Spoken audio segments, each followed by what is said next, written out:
بسم اللہ الرحمن الرحیم۔ السلام علیکم۔ بیٹی کے شوہر نے مجھے فون کر کے کہا مجھے کاروبار کے لیے 20 لاکھ روپے چاہیے۔ اگر آج شام تک رقم نہ پہنچی تو میں تمہاری بیٹی کو طلاق دے کر ہمیشہ کے لیے گھر سے نکال دوں گا۔ میں نے اپنا گھر گروی رکھ کر رقم کا بندوبست کیا اور فوراً روانہ ہو گیا۔ راستے میں ایک بیوہ عورت اپنی معصوم بچی کو سینے سے لگائے زاروں قطار رو رہی تھی۔ وہ بولی میری بیٹی کو برین ٹیومر ہے، آج آپریشن نہ ہوا تو وہ زندہ نہیں بچے گی۔ میں نے ایک لمحہ بھی نہ سوچا اور ساری رقم اس کے حوالے کر دی۔ جب خالی ہاتھ اپنی بیٹی کے گھر پہنچا تو میرے ہوش اڑ گئے کیونکہ میں نے اپنے ٹوٹے ہوئے گھر کے ایک کونے میں رکھی کرسی پر بیٹھے ہوئے دیوار پر لٹکی بیٹی کی شادی کی تصویر کو دیکھا۔ میری بیٹی مریم کی مسکراہٹ آج بھی ویسی ہی تھی جیسی رخصتے کے وقت تھی، لیکن مجھے ایسے لگا جیسے وہ تصویر مجھ سے کچھ کہہ رہی ہو اور مجھ پر طعنہ زنی کر رہی ہو۔ میرے کمرے میں چاروں طرف خاموشی کا راج تھا اور صرف دیوار پر گھڑی کی ٹک ٹک میرے کانوں میں کسی ہتھوڑے کی طرح بج رہی تھی۔ میں نے اپنا ہاتھ اٹھایا اور تصویر پر جمی گرد کو صاف کیا تو میری انگلیاں کانپنے لگیں۔ میری زندگی کا مقصد صرف میری بیٹی کی خوشی تھا، لیکن آج مجھے ایسا محسوس ہو رہا تھا کہ میں نے اپنی ہی بچی کو کسی اندھی کھائی میں دھکیل دیا۔ میں اٹھ کر کھڑکی کے پاس گیا اور باہر گلی میں سنسان سناٹے کو دیکھا۔ میری بیٹی کی شادی کو 5 سال گزر چکے تھے اور ان 5 سالوں میں اس کے 3 بچے ہو چکے تھے، لیکن مجھے کبھی بھی یہ محسوس نہیں ہوا کہ وہ اپنے گھر میں مطمئن ہے۔ میں نے میز پر پڑا اپنا موبائل اٹھایا اور اس کی اسکرین پر مریم کا نام دیکھ کر میرا دل زور زور سے دھڑکنے لگا۔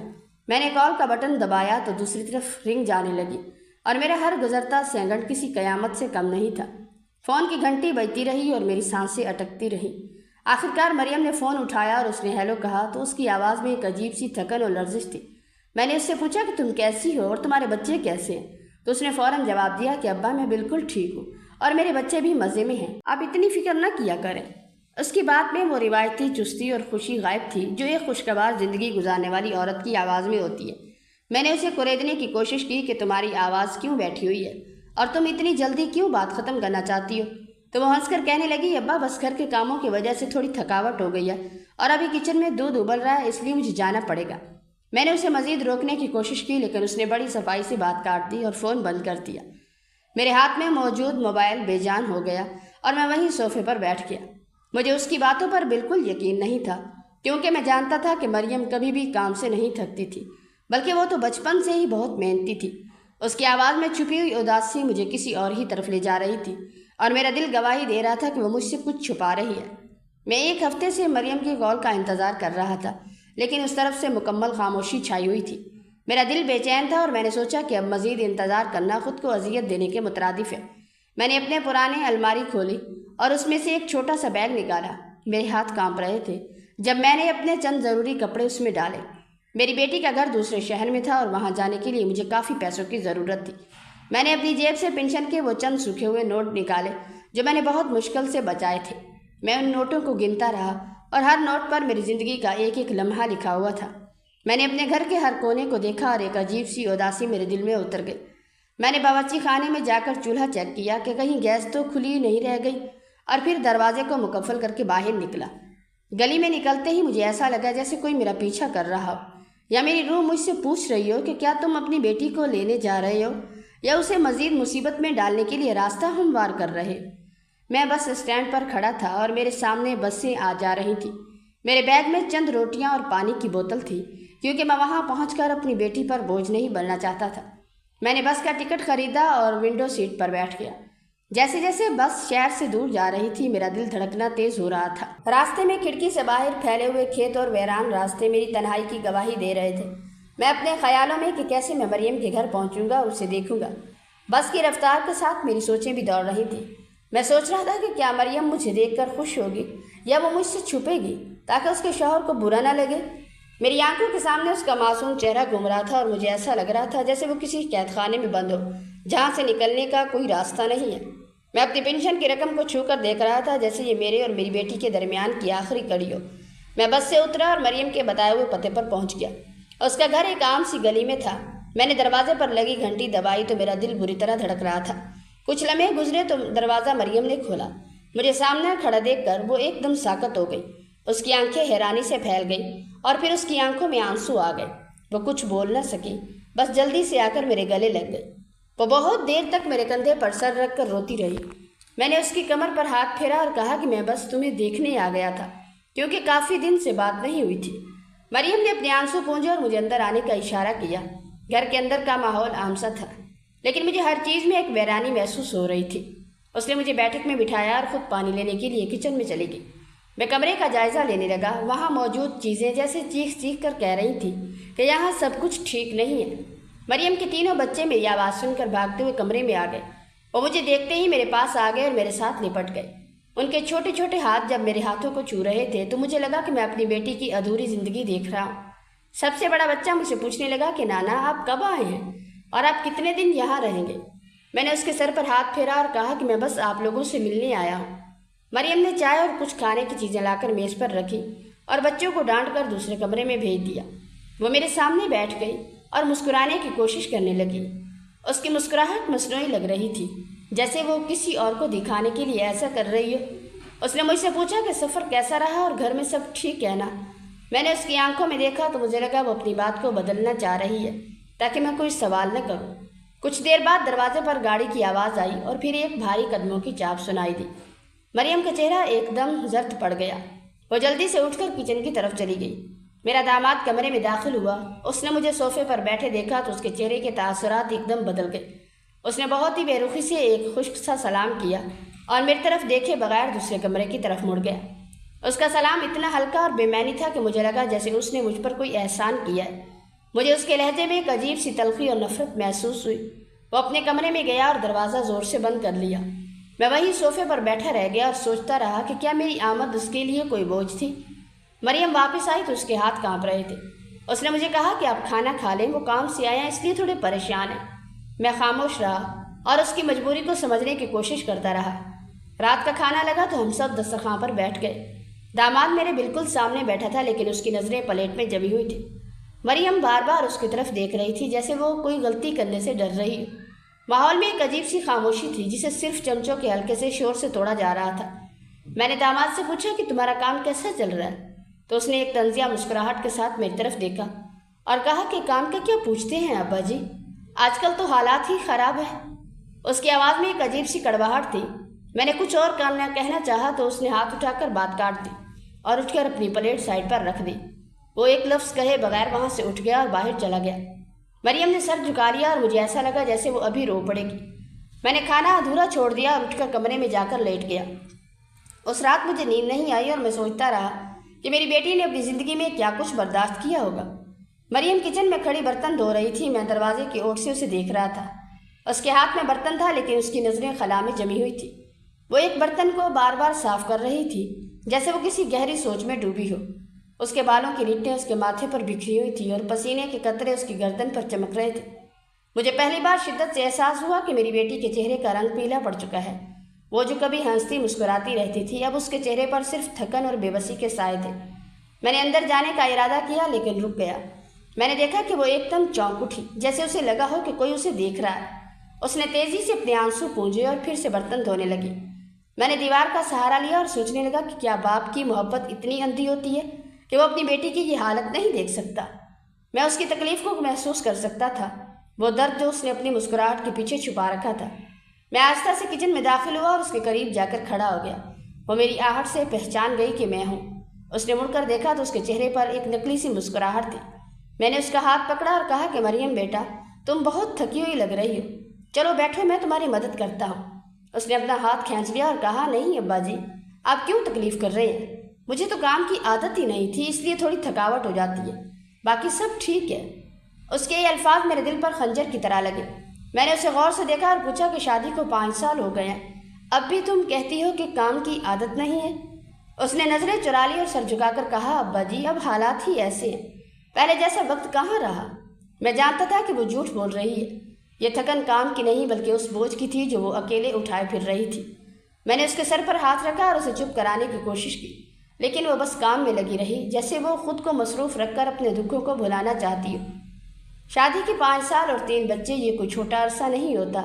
میں جب بھی اس کے بچوں کو دیکھتا مجھے مریم کا بچپن یاد آ جاتا۔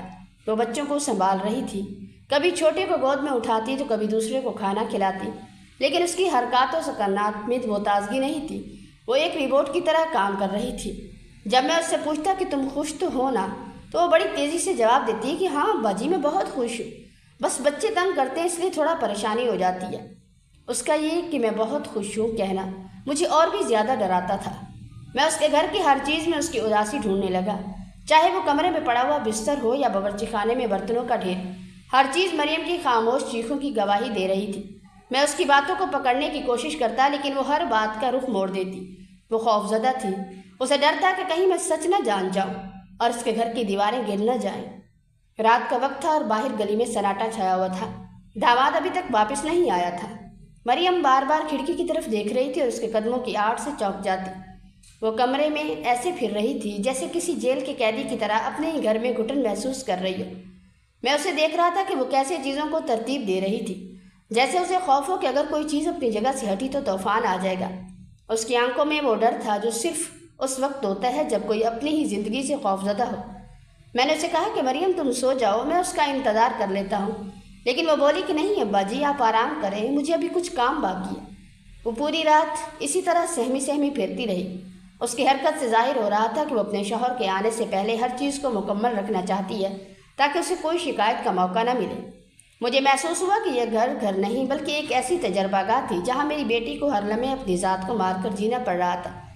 اگلی صبح کا سورج میرے لیے کسی ایسی قیامت کا پیغام لے کر آیا تھا جس کا مجھے اندازہ تو تھا مگر شدت کا نہیں تھا۔ ناشتے کی میز پر خاموشی کا ایک ایسا بوجھ تھا جسے محسوس کرنے کے لیے کسی الفاظ کی ضرورت نہیں تھی۔ مریم نے بڑی احتیاطی سے چائے کے کپ اور روٹیاں میز پر سجائیں۔ اس کے ہاتھ ہلکے سے کانپ رہے تھے جیسے وہ کسی طوفان سے پہلے کا سکوت ہو۔ داماد اپنی کرسی پر بیٹھا اخبار میں منہ چھپائے ہوئے تھا۔ اس کا چہرہ بے حد غصے سے سرخ تھا۔ میں نے ہمت جمع کی اور بڑے دھیمے لہجے میں پوچھا کہ میاں صاحب آج کل گھر دیر سے واپسی کیوں ہوتی ہے؟ کیا کام کا کوئی خاص دباؤ ہے؟ میرا یہ جملہ سنتے ہی اس نے اخبار میز پر اتنی زور سے پٹخا کہ چائے کا کپ الٹ گیا اور مریم کے ہاتھ سے پلیٹ گر کر چکنا چور ہو گئی۔ اس کی آنکھیں انگارے برسانے لگی اور وہ اپنی کرسی سے ایسے اچھلا جیسے اسے کسی نے سانپ کے پھن پر پیر رکھ دیا۔ اس کا چہرہ غصے سے ٹمٹما رہا تھا اور اس کی گردن کی رگیں ابھر آئی تھی۔ اس نے میری طرف اپنی انگلی اٹھاتے ہوئے بلند آواز میں کہا کہ آپ ہوتے کون ہیں مجھ سے حساب لینے والے؟